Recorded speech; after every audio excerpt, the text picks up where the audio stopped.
C'est avec vous, Franck Ferrand, bonjour. Eh oui, bonjour. Aujourd'hui dans l'histoire, à quel 9 mai allons-nous avec votre machine à remonter le temps? Le 9 mai 1927, Thomas, ce jour-là, le journal La Presse annonce en une l'exploit de deux aviateurs, Charles Ningesser et François Colly.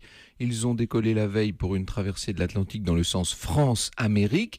Seulement, le journal a parlé trop vite. Vous savez, les deux pionniers de l'aviation ne sont jamais arrivés à New York. Ils ont disparu. Et qu'est-ce qui s'est passé, on le sait? On ne sait pas vraiment. Ningesser était un pilote chevronné, un héros de la Première Guerre mondiale.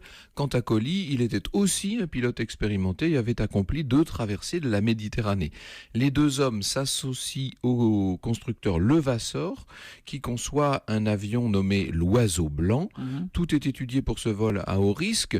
On est avant Lindbergh. Personne n'a encore réussi la prouesse de traverser l'Atlantique. Bon, mais qu'est-ce qu'il a de spécial, cet avion? C'est un biplan doté d'un fuselage marin, c'est-à-dire que sa forme offre la possibilité d'amérir comme un hydravion, si vous voulez.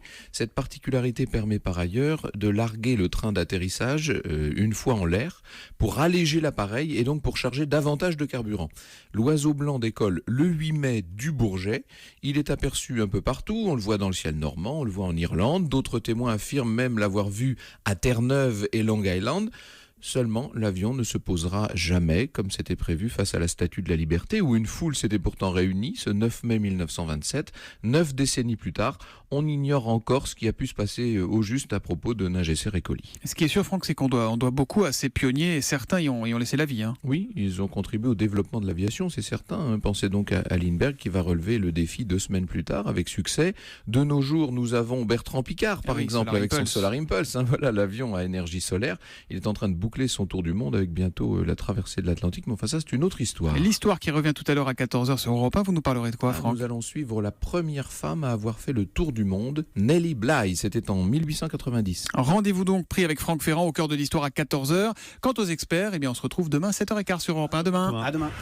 Europe 1, 7h22. Jeanne par ici, Jeanne par là, Jeanne d'Arc, il n'y en a que pour elle ces temps-ci. De quoi faire un peu de peine à Marianne et aussi à notre philosophe Raphaël Antoven.